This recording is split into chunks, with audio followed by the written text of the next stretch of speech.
I don't know what that means, but that's what President Biden said. We finally beat Medicare. Today we'll be talking about the debate, of course. And if we have time, we're not sure we will have time. We will jump into our mailbag. How are you doing on this fine Friday morning? There's no need to go to mailbag today, folks. My wife and I planned out months in advance. As soon as we heard about the debate, we had date night scheduled.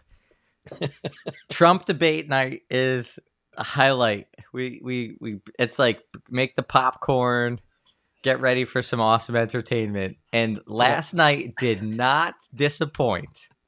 I think before we get into it, I just want to get a little bit of this actual transcript out of the way, just so I get my chuckles out of my system. I just want to read some quotes here for an exchange between the two of them. Okay. To start us off. Okay. So the actual transcript, the moderator says, "How would you help working families with the skyrocketing cost of healthcare?" To which Trump replied, "He lied like a dog, not even a good dog, when he said I was the worst president." Not even a good dog. Not even a good dog. He's the worst ever, maybe of any country, who knows? And there are a lot of them, believe me. President Biden replied, number one, 50 scholars agree he's the worst ever. He's an alley cat, and he's a rolling and he's rolling snake eyes. Number two, he's ... 50 president scholars in the magazine said it. Trump, he's a 6 handicap, by the way, if you can believe it. makes a sexual gesture, pretends, and I won't even go on to describe the sexual gesture he made after commenting on Biden being a 6 handicap. They talked about their handicaps for a bit. Oh, I don't remember a sexual gesture. I missed that. Yeah, there's a sexual gesture about him. Like, there's no way he's. There's no way that was purposeful. Are you sure that wasn't like... I mean, maybe it was unconscious. I don't know. Maybe it's the take of the person that was copying the transcript and presenting it. I mean, I think highlight moment of the entire debate was when Trump goes, "I don't know what he just said. I don't think he knows what he just said." Yeah, I really don't know what he said at the end of that sentence, and I don't think he did either. But, I will say this. I must have been the strategy, which is like not even lean into the age of Biden on the part of Trump. Didn't touch it. No, he's like kind of just like let him hang himself with his own rope here. I think that was part of the strategy. It was a brilliant strategy. Yeah. It was brilliant. Brilliant. Yeah. I think Trump in his total best.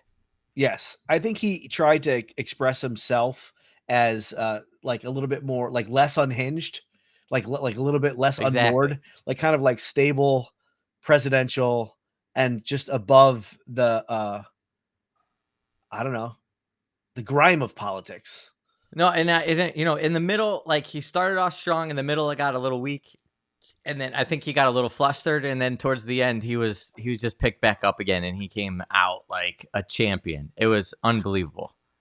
Well, I mean, just like in every debate, you can go through the fact checking, and both of them are very full of it. Like they're making statements that have been widely disputed and need to be qualified or whatever. Trump too. I thought Trump was very evasive at times.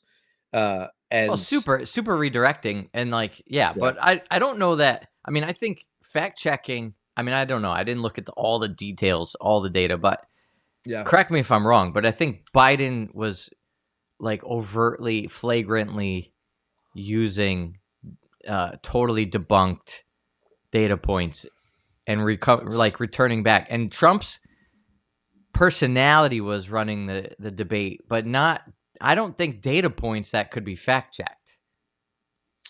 They both had, I mean, I went through a fact check website. I mean, they both had things that were easily disputed and incorrect or needed to be qualified or like. Well, that's the thing. I mean, Trump just, that's a debate such exaggerated comments, like, but that's not the same as like as Biden saying, well, Trump said, the Nazis are decent people and that Hitler had good qualities. Like all those things that were talking points of like the last campaign and all these things that were supposedly, but they've all been debunked already. Yeah, well, I've come to expect that. I mean, we've had Trump in this would be his third round. Yeah, this would be his third round of debates, like in terms of presidential elections. Right. And like, I don't expect a lot of truth telling to be going on these debates, but I think the most important thing is to look at big picture, nonverbal. How does this impact like American perceptions, which may affect the election? And if the goal for President Biden was to come out tonight and say, "Hey, I've still got it," I can string together coherent thoughts and not mumble, and I'm not old. Well, I think he failed grossly. I mean, it was. It was. I was watching the Daily Wire commentary, and immediately they were all like, "Well, the election's over." But no doubt now.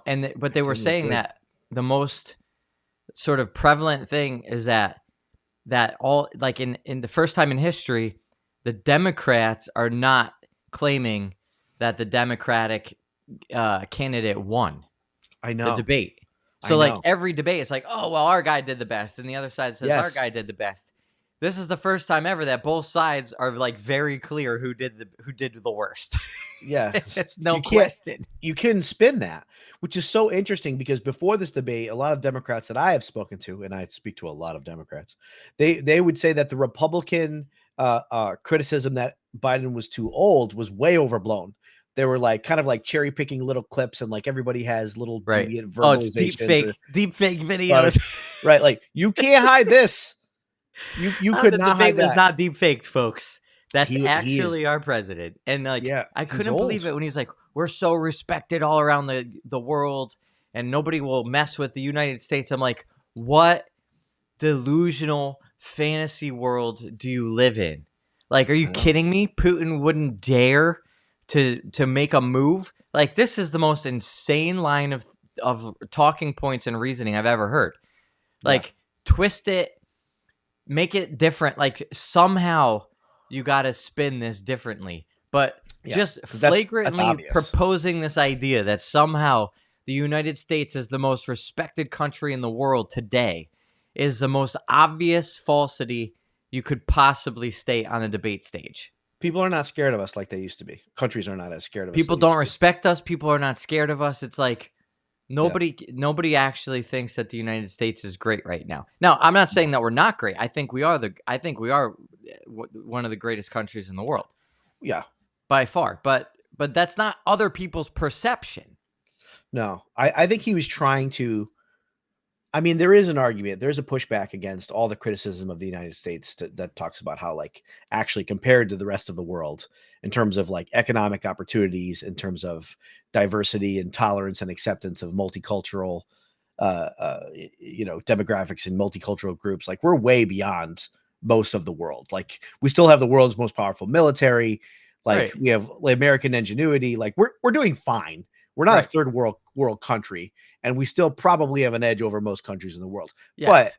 But we have tried to break apart the delusion that like we are the pacemaker for the world. Like we are, like everyone looks up to us and doesn't fear us. I mean, and everyone fears us and everyone looks up to us, and the kind of stuff that we learned in elementary school to cultivate American patriotism. That is not the way the world views us, especially now with this administration. Well, I think the most, I saw this post. It has nothing to do with the debate, but just the state of our country right now, economically.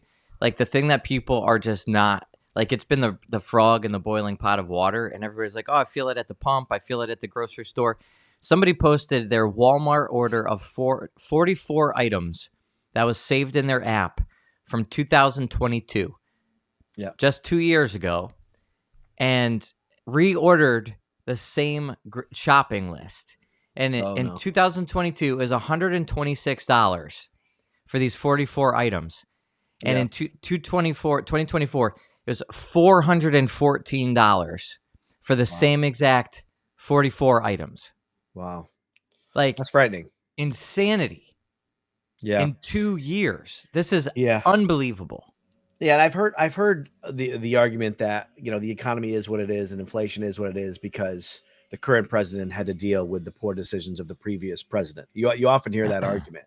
But Biden did not present that argument well. And it's a terrible argument.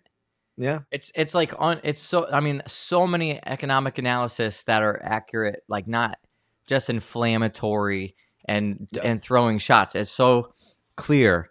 And this is my whole thing, even before Trump was first elected. Going back to his first election, 2016, and all the stuff came out about his character, his personality. He was inappropriate and grabbed a woman, and that came out. That was like the big thing against Trump before any of this other like Stormy Daniels stuff ever came out or whatever. Yeah. It was like, we need a guy who knows how to handle the economy. Like, we need a businessman, not a politician, to make really good decisions to run our country, because that's like a significantly important part of running a country. We are a business in many ways. Yep. So, and then all of a sudden, so for the next 4 years, it was great. And we had like all these things that were doing really well. And, from an economic standpoint. Anyways, yeah, exactly. But I mean, obviously COVID changed everything for everyone in many different ways. And there's all sorts of different arguments for that. But just on that one point of that one category of conversation, I think people need to understand, like, there's so many elements to what the president is supposed to do for the country. Yeah. And, I mean, I think getting into, there's the abortion stuff that we could talk about. Yeah, I think we have to. There's, but I just think, number one, what's really interesting now is all the Democrats are thinking that Biden horribly, disastrously tanked this debate and his chances for re-election. Right, which, as we have anticipated, this debate was scheduled for fear that what was going to happen actually did happen, which is that he was exposed so that they can swap in a new candidate before the convention. Amazing. So I'm so, like, beforehand, from 6 months ago, I might have said it on the show, but I've definitely said it publicly. Like, I was like, quote me now, I will not be surprised if something tragic happens to Biden before the next election. And, like, in terms of him passing away or something? Yeah, like him dying, him having an accident, like something's about to happen. But now it's like so clear as day. I mean, if he like ends up like dying of old age next week. Wait, is this a conspiracy theory? You think like the Dems were conspiracy like, theory? I was like, we could totally see this happening. Okay. Well, we don't have to worry about that now. But now it's not going to be covert. Now it's going to be like, if he dies of old age next month, it's going to be like, oh man. Well, then Kamala Harris is the president. Right. So it's just a disaster. Like, what in the world are they going to do? So they're like, are they going to get him to step down? Are they going to get him to, like, what? Is he going to get Gavin Newsom to be his running mate? Are they going to get Kamala Harris out and they're going to get somebody else in there for VP? I think it's very interesting that the discussion around replacing him does not include Kamala Harris at all. The Democrats aren't even trying to propose that she would be a candidate to go against Trump. Not even close. That's so interesting. She's the vice president. I mean, it's the conversations around. I heard Michelle Obama. I heard that too. Yeah. Like, and then people love Michelle Obama. I don't know how many. I don't know if that would be enough to save that ship from sinking that just got torpedoed last night. Well, there's always the not Trump vote, right? There's people that just don't like Donald Trump. But there's no motivation or passion behind it. I mean, for some people there is plenty, but I don't know that it's the majority of Americans. And it's going to be really interesting. I think Ben Shapiro maybe made a comment about how, like, if there's a snowstorm on November 7th or whatever the voting day is, like, how many Democrats are gonna be like, oh, I'm gonna weather the storm to get out there to vote, put in my vote. It's like there's a lot less motivation now, like passion for Biden. Yeah, I mean passion for not Trump, right? Yeah, and I mean, people are now, if there was any question about Biden, now people are just jaded, disappointed. They're not excited about putting him back. So who do we think is actually running the country? Well, talk about conspiracy theory. Like, who is actually running the country? Like, take conspiracy aside. If he doesn't really have his faculties to make major decisions, like, who is making the actual decisions? Jill Biden? Who knows? Did you see the clip of like the post game with Biden? I think he was at like a Waffle House in Georgia, and No. Jill Biden was in front of all these people, all these listeners, and she looks at him and she says something to the effect of like, "Great job, Joe. You answered all the questions." No And way. yeah, and she like points at him, and everyone's like clapping and stuff. And like one of the comments underneath was like, "This is how I talk to my kindergartner." Wow. Yeah, it was funny. I It didn't was see him funny. in the post game. He was at the Waffle House afterwards. He should have been in Yeah. bed. So I saw all these memes. Like somebody posted a picture of him from the debate and then gave like the public service announcement about like if you know of anybody suffering elder abuse, and gave the elder abuse hotline. Yeah, yeah, I saw that. But it was even just the blank looks in between all of his mumblings and stuff. He's just So it was kind unbelievable how bad. Like what? Actually, the Daily Wire commentary, they were like, I'm worried for what kind of danger this puts our country in right now. Like, forget about the election. right. Yeah, people Like like other countries are going to act. Putin and Kim Jong-un watching this right now, they're like, China, now's our moment. China and Taiwan. Yeah, China, Taiwan. Like, if Trump's going to get elected, like right now is our moment. Like, this is the state of America today. We need to act on that today. Yeah, yeah, that was Shapiro's argument. I don't know. We'll see. I mean, it takes a lot to, on the world stage, invade countries and do things like that. I don't know if they're actually prepared to do that, if they're locked and loaded. We'll see. I mean, they've been locked and loaded and ready for a long time. They're just, I don't know. I can't imagine what kind of calculations, it's like playing the game Risk. You got to make all these calculations for what are you going to win? What are you going to lose? Yeah. But like, it's just amazing. I mean, Trump was so on point with his responses, even his redirections. He's just like so sharp. I mean, like I said, in the middle, he kind of started to get defensive. He was kind of, excusing and defending and explaining a little too much, like getting cornered in some of the questions. But even the way, like, it takes such great clarity and a real sophistication to redirect questions. Well, like, he would start, when it was his turn to talk, he'd start almost everyone with, "Can I go back to this person said?" as a way to avoid the current question. No, but yeah, exactly. But the avoidance of that is one thing, but then the like the Jan 6 question, I thought was like expert redirection when he was like, when they're like, "Tell us about January 6th," when he's like, "Well, I'll tell you about January 6th. On January 6th, our economy was better. We didn't have the border problems. The world wasn't at war. Let's talk about January 6th." And he was like using that as a jumping point for just reiterating his platform. Like, remember what the country was like at the end of my presidency and compare that to what the country is like today. Just another opportunity to present that argument, which is such a winning argument. Like, that's the only thing that matters. He was prepared for that, though. They knew they were going to go after January 6th. Of course. But he nailed it. Yeah. So, but I mean, can you imagine the pressure, like being on stage? Like, this is what Jim Birch says. Like, Bert on YouTube says Biden performed better than I thought he would. He couldn't perform at non-pressure situations. How did they think he would perform? This had to be expected. I don't know how they didn't expect this. Like, how could you possibly have imagined, if we control the rules of the debate, we're going to make this go in a direction where Biden wins the debate? Like, that's not in the world of possibility. Yeah. This is like such a clear indication of how irrational the left is. They're not in reality. So that yeah, go ahead. Sorry. No, how they could possibly think that this could go in a different direction than it did, unless it's so deeply expected that this is part of getting Biden out.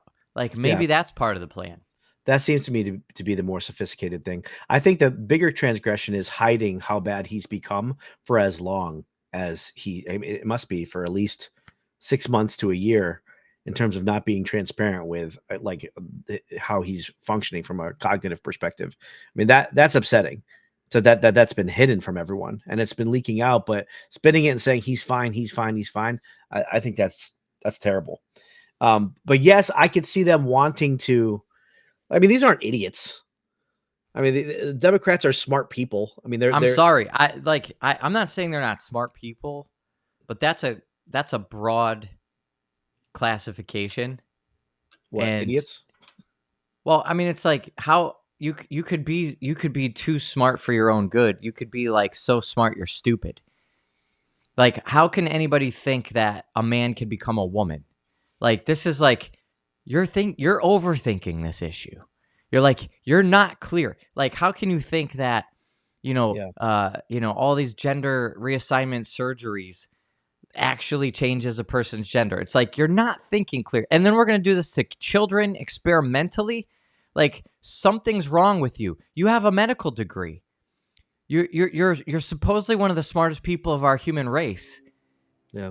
I'm speaking generically to like doctors who agree that these surgeries are a good thing. But like, could you say that they're smart on one level? Yes, but they're so smart, or they're so lost in their own intelligence and pride that they're stupid.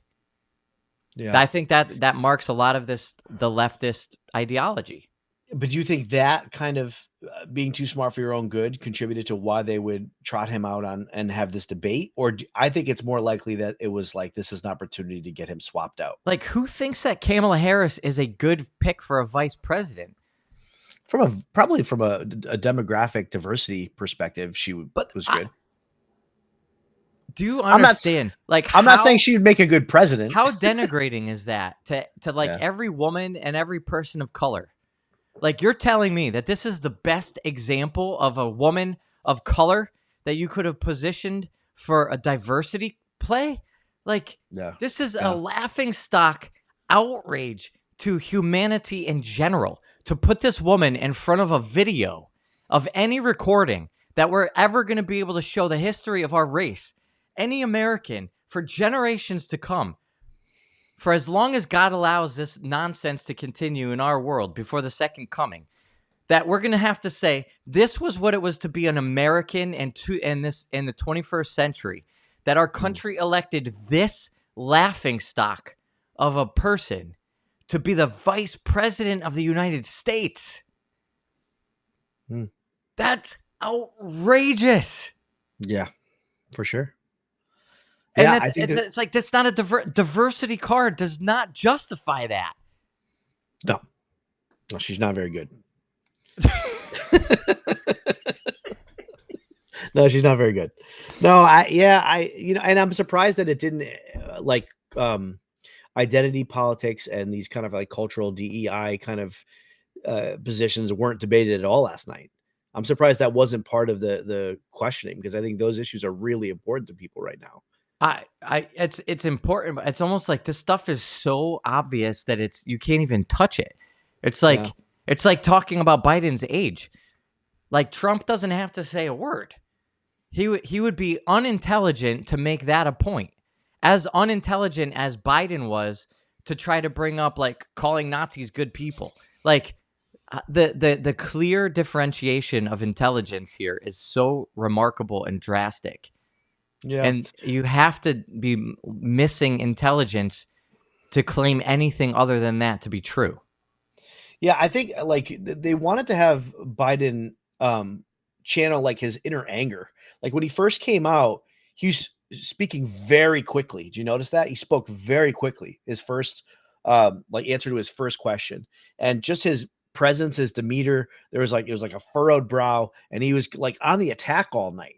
Like, whenever he had the opportunity to be. But I mean, his best attack was calling Trump a whiner.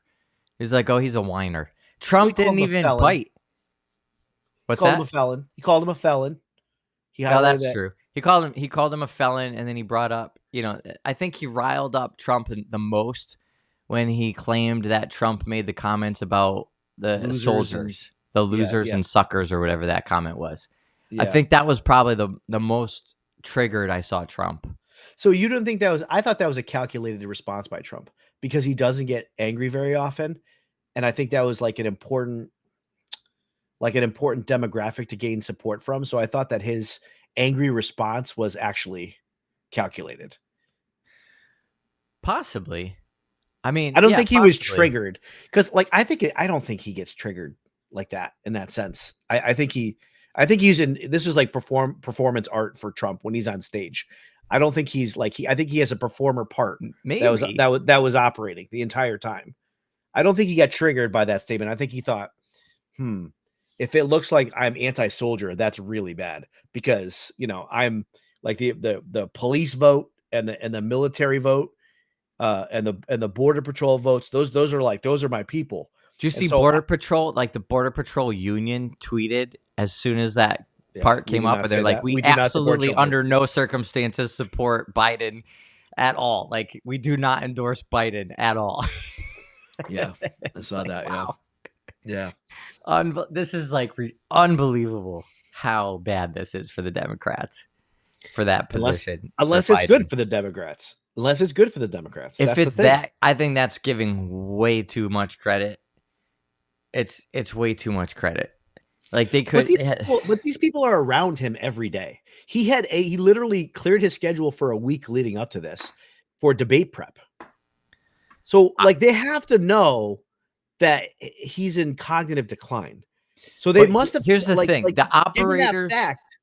Given that fact, like if it were me, if we were going to try you out for president, I was talking to you every day, and you were functioning like Joe Biden was, I'd be like, man, we got to fight. Like this isn't going to be good. We have to remember that the operators could not actually control everything. Like this is somebody asked on Instagram about how do we have hope, and Jen Marie 24. How can we have hope given all of this? Two things. Our greatest hope, our ultimate hope is in Christ. Obviously, we don't have to worry about anything because our hope is in Jesus. But second to that, even in worldly hope, the fact of the matter is, like, we elected Trump originally. Like, nobody thought that was possible. Mm-hmm. Like, all the operators, all the conspirators, all of the people that were, that are the puppeteers that move all the levers and strings behind the scenes, Soros and all these other things, the news media, like all this stuff, they were shocked and bewildered and completely caught off guard and surprised when Trump originally won. I remember flipping the channel to the liberal media outlets when it was clear that he was going to win. Those people didn't know what to say. They had these drawn faces. Even the conservatives, like even the Fox. Yeah, they were surprised. It was like the Fox studio there. It was like, whoa, look at this. They're all like, yeah. I think it was Megyn Kelly. I remember watching, and she was just like, I guess Trump is just won. Yeah, it was like, couldn't believe it. Yeah. So the hope, like the fact is, no matter what they're doing to operate, like it's one thing to like be cynical about the government and pretend or think that there's like one. The power elite, whatever, running this whole show, and it's like this one world government, it's Illuminati and all this stuff. But like at the end of the day, I think there's a lot of panic and scrambling, and I think that there's like a legitimacy to that. So yeah, I don't know. Yeah, I mean, one thing that doesn't help my panic and scrambling is when he was asked a question about him accepting the outcome of the election, and he's like, "Well, if it's fair and free." And they kept trying to put him to it. And he's like, well, if it's fair and free, then yes. But that doesn't that's the kind of thought that led to January 6th.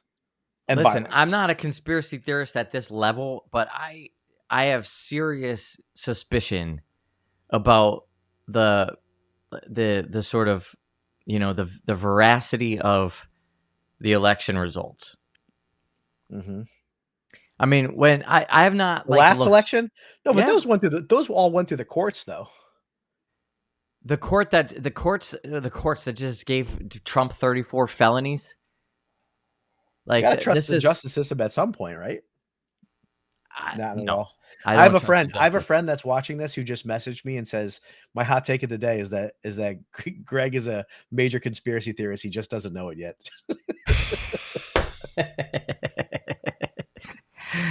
I have eyes to see. Can't prove it didn't happen. Look at like this stuff is so like all of these different criminals being exonerated, ignored, let out, let free. Like all this stuff is actually happening at the border. All these different crimes are actually happening. Like, you go to California, you can see what's happening in California. Like, this stuff is unbelievably absurd.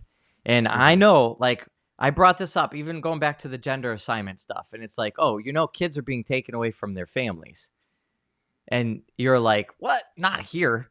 But, like, what's the difference between, living in Wethersfield or Hartford or West Hartford or, Greenwich or Stamford, Connecticut,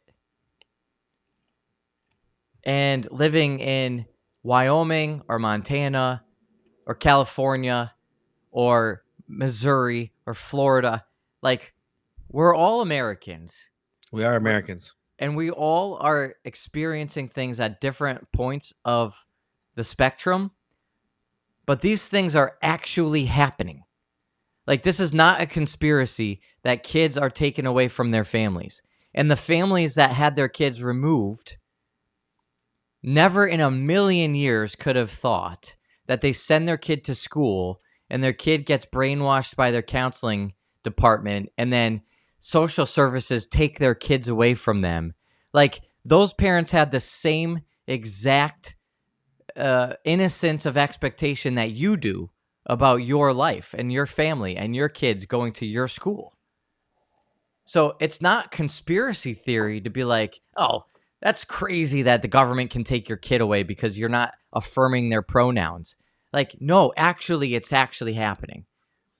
That's considered child abuse in California? If you're it's not considered affirming? Child abuse in a bunch of states. That the family that I'm talking about that lost their kids is actually in Montana. And they send their kids to Wyoming. The state sends the kids to Wyoming for gender reassignment because it's actually not legal in Montana, whatever the particular circumstances were. And they took the kids away from the family because the family wouldn't support it, and then sent the kid over to Wyoming. Yeah. This stuff is happening. So, like, is it conspiracy theory? No. It's just opening up to the broader spectrum of things that are happening all over the place. Ellen Allison says, I live in California. I see it happening here. Like, California is every much as part of America as Texas. And it's like, okay, maybe people have different feelings about that. And they think, people joke, like, I live in the country of Texas, whatever. But, like, we have to realize we're all under the same president. We're all under the same federal rule. It's all the same. Like, these things have to be considered much more seriously as a problem than they are. I think, and maybe it's just my limited age, but it seems to me that the cultural divide that has occurred, because of the cultural divide, we are more sensitive to where we live and what states we live in than ever before. Or what region we live in, like whether we're coastal elite or a flyover state or the deep south or whatever. Like the cultural shifts, By the way, just a quick aside: have you seen any of the TikToks where Gen Z or Gen X or people are like trying to give translations for what the kids are talking about today, like middle schoolers' language? I have, yeah. Which one are you thinking of? You know how Ohio is now a derogatory term? No, I did not know that. If you're Ohio, you're like, it's like weird people from Ohio. It's like this weird demographic of like, if you're Ohio, it's bad. Oh, it's no. Like, I was dying. People are like, don't be so Ohio. You're Ohio. Like, that's a derogatory term now. I was just like, you're like, man, poor people from Ohio. It's like, I know. Well, it's a very interesting state because there's a lot of different cultures within Ohio. Like Southern Ohio and Northern Ohio are very different worlds. It's one of those. Yeah, I have a buddy who has told me that it's the South. Ohio's the South. But I don't think of Ohio being the South. It's like, is it Midwest? It's not quite all the way to Midwest. It certainly isn't the East Coast. So it's a bit all over the place. Yeah, it's so funny. Anyway, it totally matters where you live. And people have these like real allegiances. And people, it really, I mean, even from other countries, it's like, I know our Sean from Australia, I think we were talking about this. It's like, if you go to America, like, we don't have to go outside the country as much. It's like, if you're in the country, you could go to different states and it's like you're going to different countries. Yeah, so much time. I think the United States is made up of several countries. Yeah, I mean, sort of. In a way. It's so big. It's like sociologically. Yeah, like it's like Europe, I mean, we're roughly the size of Europe, but they're not states over there. They're countries. Right. which has different cultural norms and different cultural mores and so it's different economic systems and different, it's a whole nother conversation, but it's like, when everybody talks about EU, the European Union becoming this like conglomerate, and it's all part of creating like a one world order, one government, one world government. It's like, well, I mean, really, or you just look at it as the US already started that trend. It's just in its own existence. And it kind of doesn't work all that well as we're seeing. It doesn't. I mean, there's a lot of benefit. Obviously, there's so much benefit to the strength of the United States and promoting our, democratic values. We're unified in language. That helps. I'm grateful for that. Like one nation under God, like the actual founding fathers' principles for our country. It's wonderful that we have strength in numbers and the sort of, federal conglomeracy that allows us to have the economy, at least that we potentially could have. And this goes deep into stuff with going back to the Federal Reserve, Alexander Hamilton and John Adams and all these different arguments going back to the beginning of our country. Oh, our country is a great thing. I'm glad that we're unified. But when you have a vehicle, it's a vehicle for hijacking. When you inject, communist socialist principles into the capacity that we have through our federal conglomeracy, that's a problem. The larger an institution gets, not that, I mean, it's a nation, it's not an institution per se, but a larger a nation gets, I think the more entry ways there are for corruption and opportunity to deconstruct from within. That's our biggest problem, is like we're eroding from within. We're not unified. So I think that's why the United States is weakening on the world stage, is that there's so much division. But just go back to, like, think about it again. And this is not like a black and white liberal conservative argument. I'm not saying this is like so clearly black and white as if there's only two categories. But communism imploded. Like anything that grows based on these really false ideologies that are anti-religious. And this is going to be the argument that kind of creates the spectrum, which makes it not black and white. But it has to do with the dignity of the human person. So the fundamental evil of a communist ideology is the sacrifice of individual dignity for the group dignity, for the commune, for the state. Right. And the more that you move away from subsidiarity, which is founded on the individual dignity of the human person, and then there is a hierarchy of value which emanates from the individual person. So the most dignity is in the human person. The second most dignity is in the family. The third most dignity is in the neighborhood.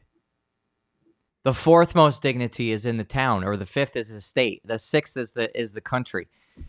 When you reverse that, it becomes completely inverted, and it breaks because it's not based on the truth of the human person. It's not based on who God really made us to be. And you're giving power to the top end rather than the bottom of the pyramid, right? When you just think about it like spatially, like you need that foundation and have all the power at the bottom end. Yeah.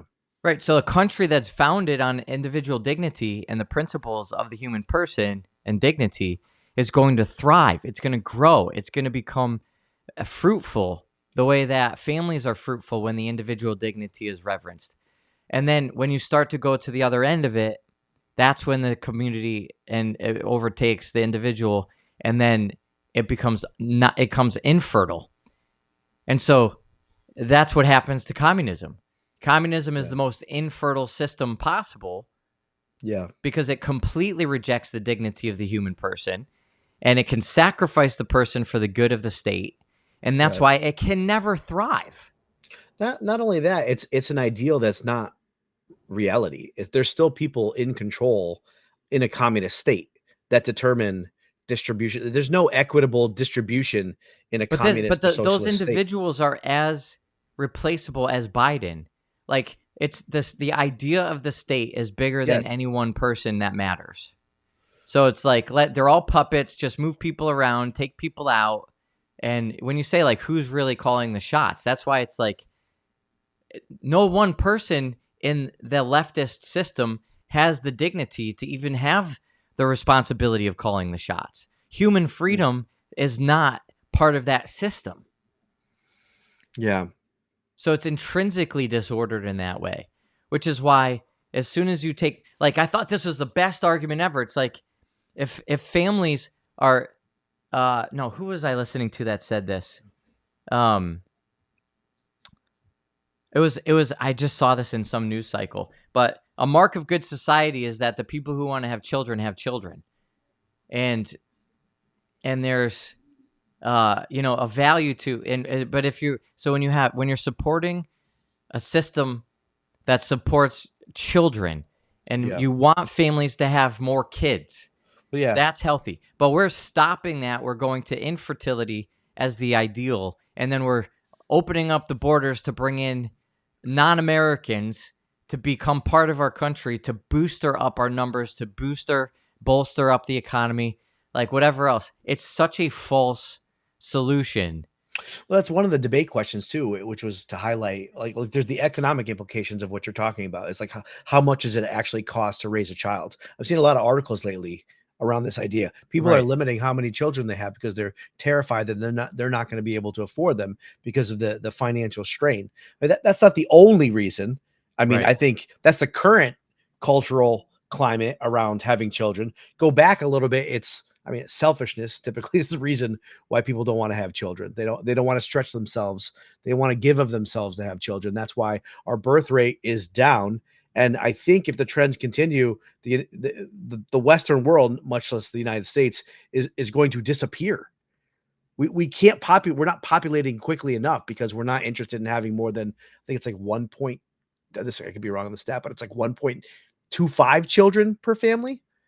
That's crazy low. It's not openness to life. Right. It's not, I'm going to experience the joy of giving of myself and creating a community of children around me.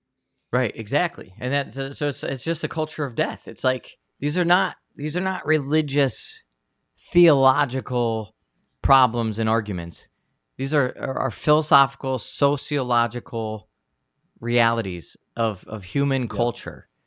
And this is like a full integration that we need to really understand this. We're not just talking about like, oh, it's immoral to have abortions. We're talking about a completely imploding, intrinsically disordered way of looking at our world. And if we can't understand that, like we've sabotaged ourselves as a culture. Yeah, I think we're seeing the philosophy undergirding our nation just play out over, a 200-year period. Like we're seeing, the way it was oriented, the trajectory of it from the beginning. Now over time, we're seeing what that actually means, what the consequences of those initial founding principles are. Now,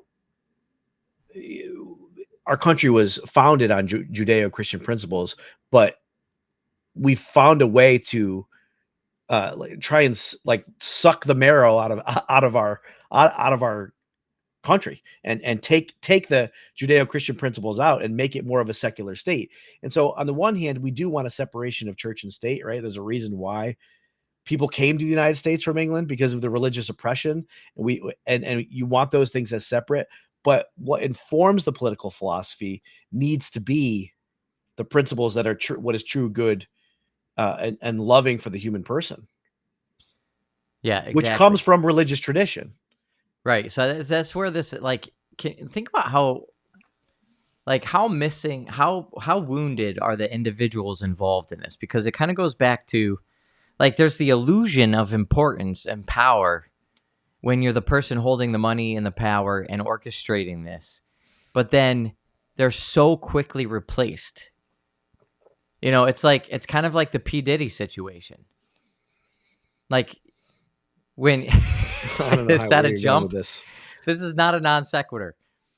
This is like the whole world of this elitist, power driven orchestration of people. You can control people, you can move people, you can do whatever you want with people. Oh, you're saying they're replaceable based on whoever is the next up to be in whoever's the next position. up. Yeah. So for P. Diddy, it's like, okay, you whatever wounds he has, he's drawn to the power, to the prestige, to the value that comes from success and achievement, and you're rising to the top of the pyramid, and you're rising to the top of this hierarchy. Yeah. But there's always going to be somebody else that's higher that can pluck you out and like replace you because you don't fit the needs of the system. So like, people say, oh, George Soros is at the top of the hierarchy and he's moving people around. But like, it's not his individual dignity that he's being fruitful and fertile, where it's coming out of him as a human. He's just as replaceable to service the system as soon as somebody else comes along. Yeah, it's not based on his own personal dignity. And and if there are other people that are abiding by those same principles that are trying to pursue power for the sake of their own self-aggrandizement, they're in direct competition with him. So he's constantly surrounded by sharks. So sooner or later, he's going to fall and there's going to be a new person replacing him. And nobody is God. Right. Exactly. That's exactly it. Apparently his son, who's taking over all of his stuff, is like even worse than he is. Like more violently, aggressively progressive and liberal than Soros himself. But like, okay, so that's the best you can do is nurture your actual progeny if you have a kid. Right. To like grow up and take over. And then it becomes this like worldly based idea of legacy. And, this is the only thing that matters. I've got it all, but death is coming. What can I do? How about I live forever? Right. How do I compete? How do I overcome death? Well, I'll just make my child the same way as me. Right. If you have a child, which or we'll make one in a lab. Right. And then they take over. I'll give my empire over to my pets. Which happens. I know. Yeah. No, it's true. It's the dignity of each person isn't upheld. I'm reminded too of Mother Teresa. If you want to change the world, go home and love your family. Yeah. Like any political system, even a democratic political system, has agents in it who make moral decisions, and any system could be corrupt. So the actual way to change the world is personal holiness, personal virtue building, so that you get whatever position of power anyone has, they're using it to serve other people and those they love. Let's just kind of come back to the debate for a minute, because there's got to be more highlights that we can actually revisit. Well, I do have a list of fact checking here. If you want to go through that, that's one option. Everything that's disputable from anything actually interesting, because I feel like I don't know. I feel like fact checking is kind of boring. It can be. I'll give you some of the topics, and you can tell me if any of them are worth going into. So there's actually a lot. they lie a lot, or they spin things a lot. So Biden claimed that we lowered the cost of insulin shot from $400 to $15. Biden claims he endorsed by Border Patrol agents. We talked about that. Biden claimed that illegal border crossings dropped 40% after his June directive. Trump claimed that everybody wanted Roe versus Wade overturned. I mean, of course, not everybody wanted that. Biden claimed historians voted Trump worst president in history. Trump claimed I brought in the National Guard during the 2020 Minnesota unrest. He did not do that. That's funny. Biden claimed Trump praised Hitler, saying he did some good things. That's disputed. Trump claimed he had a record approval rating from the VA, not Virginia, the VA. Trump claimed more illicit drugs coming into U.S. under Biden. That's not true, actually. Trump claimed that Biden indicted me because I'm his political opponent. That's definitely true. That is 100% true. How is that? Yes. How is that fact checked?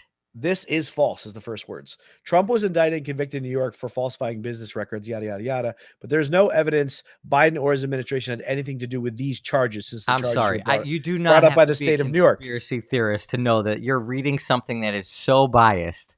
That is not fact checking. That is. But the article goes on to say that in Trump's two federal cases, things are a bit different. The charges he faces over the hoarding of hundreds of classified documents in Florida and a conspiracy to steal the 2020 election are from Biden. Listen, but they're saying what he was convicted of. Do you understand this federal case? I know that the judge's daughter gives to the Biden campaign. Do you understand that the falsifying of records is like the most absurd argument to get Trump on something possible? I know that it was a misdemeanor raised to the level of felony. Not only that, but it shouldn't even be a misdemeanor. The banks are the ones who do the due diligence to figure out. You're talking about estimating the values of properties, which if you anybody at the basic lowest rung of real estate investing sees that and it laughs at it. Like, it becomes the most obviously clear weaponization of the legal system against an opponent that you could possibly create. Like, they are hinging this entire narrative on the fact that most Americans don't understand anything about real estate.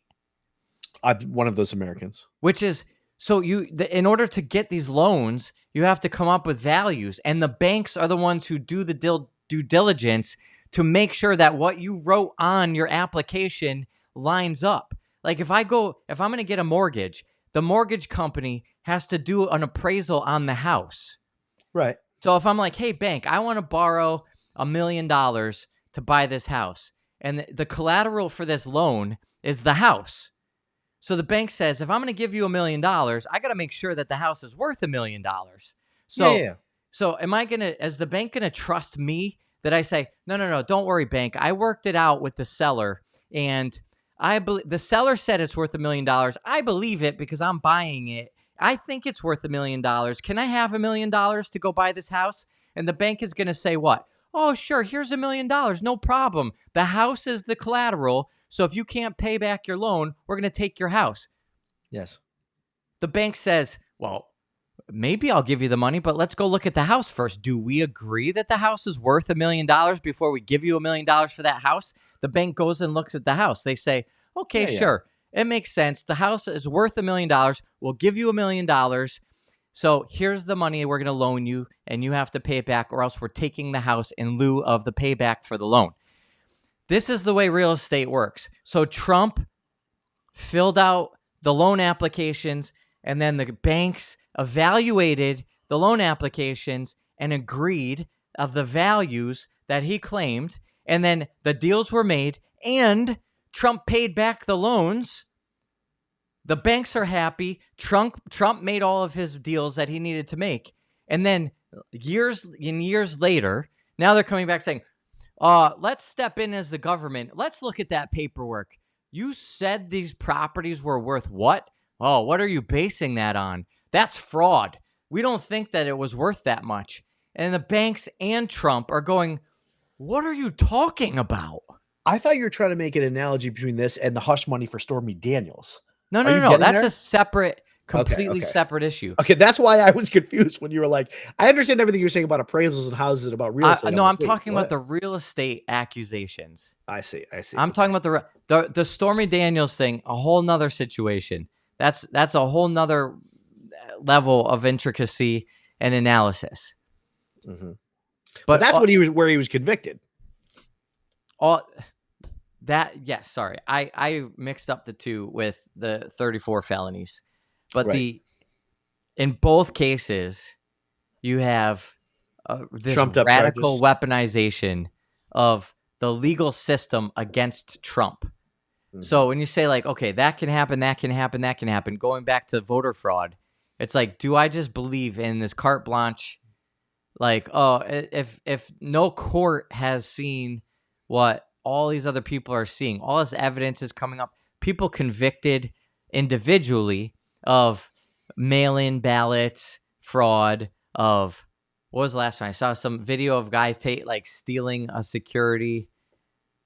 some security device that limits fraud. Like, all these things are happening across, like, all over the place. Mm-hmm. And then it's like, well, it's fine. The court systems will take care of it. It's just not the way the court systems work. I don't trust in the system that way. Yes, we do know there's corruption in the court system. I don't know to what extent like he should be completely exonerated from criminal activity, and that it's only reflective of Democrats, attacking him because he is their political opponent. I mean, maybe many of his criminal activities, if he has any alleged criminal activities, would never have been brought to trial or brought to light were he not running for president. I think that's definitely a fair thing to say. I think that the incredible imbalance of emphasis and pressure and all, like, the super biased way that the courts approached, like, all these different data points that we saw during the Stormy Daniels trial, like, I didn't follow it enough to have like details fresh top of mind. I think as he appeals it, it's going to get in front of a conservative judge, and he's going to be awarded a victory there. I think they already knew that. Like I still think that that's the same part of the same. It's all political maneuvering. Yeah.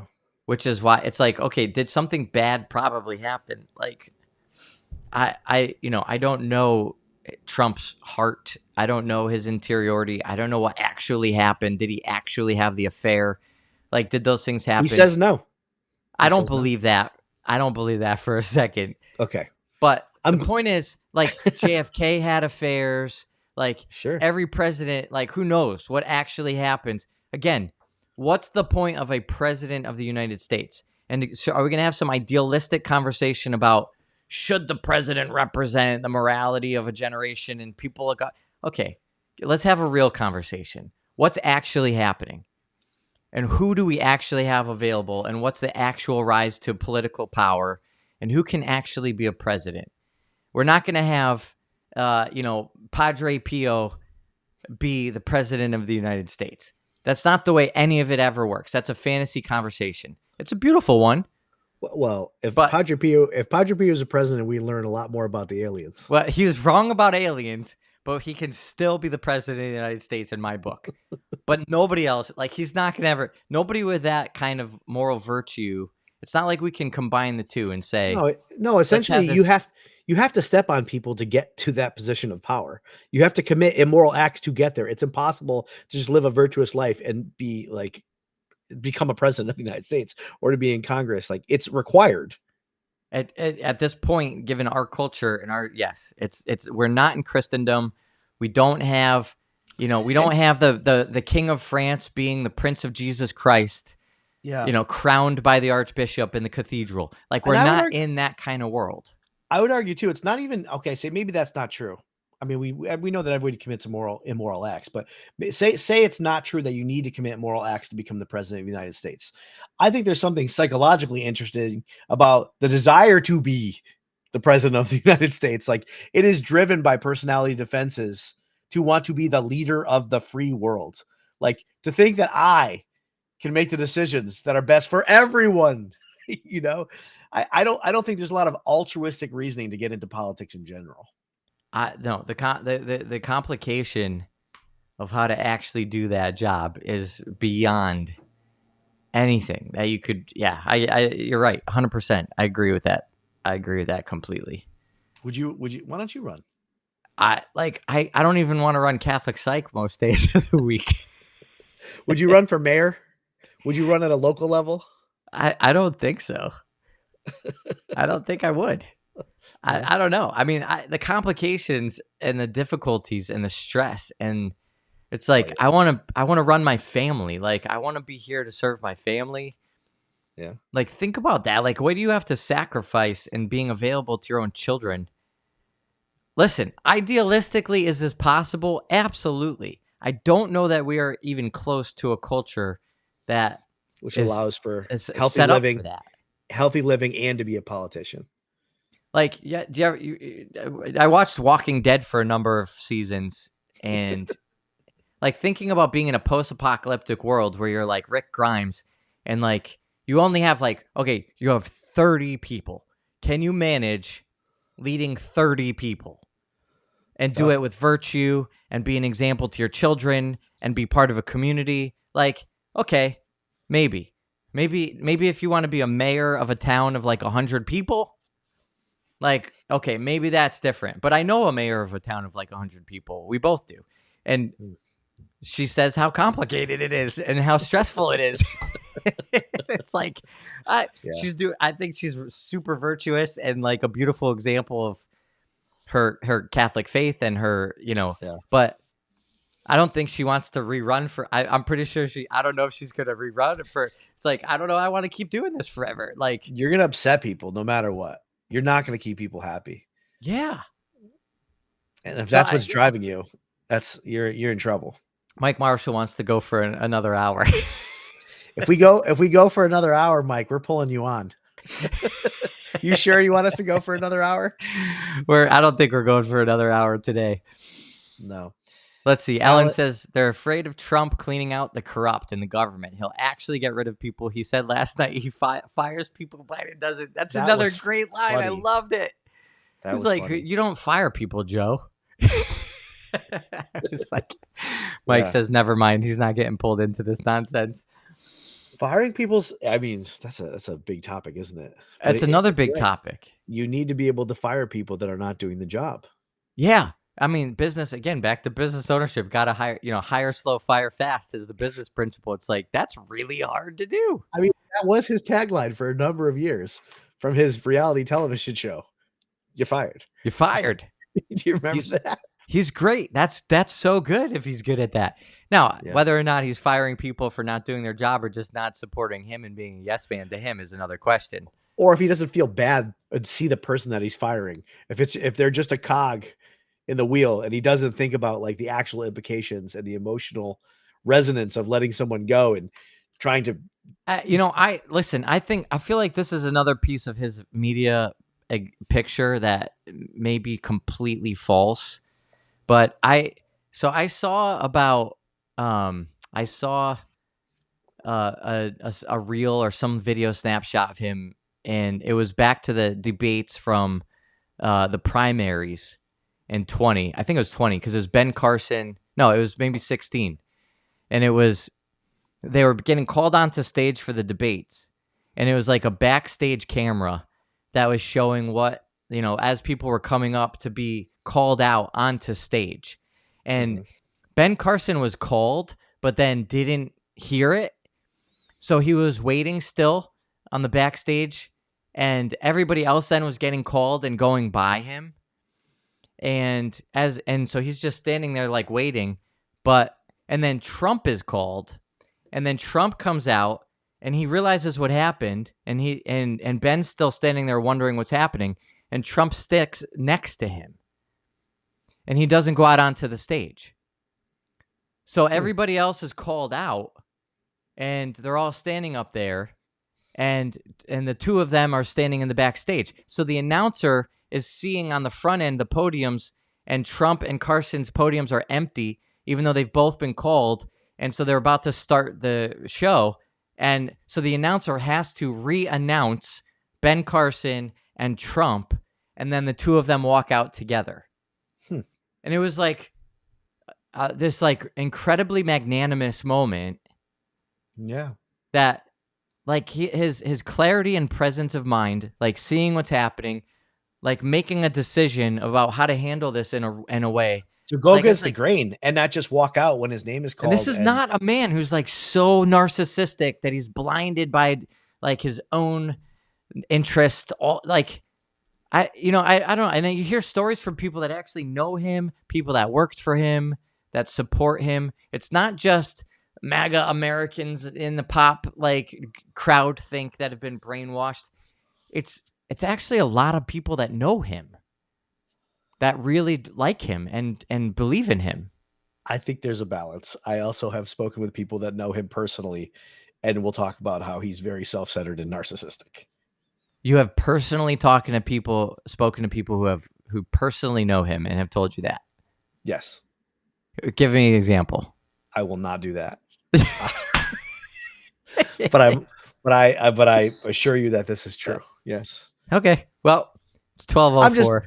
I'm just saying there's a blend. I mean, he may have a certain set of defenses that are narcissistic or self-centered, but that doesn't mean he's so blended by them all the time that he doesn't ever act. I think he's in charity and love. Like nobody's perfect. Everybody has a set of defenses, but doesn't mean they don't have freedom in some context. Absolutely. And I'm just saying, of course he has narcissistic parts. Of course he has all these patterns.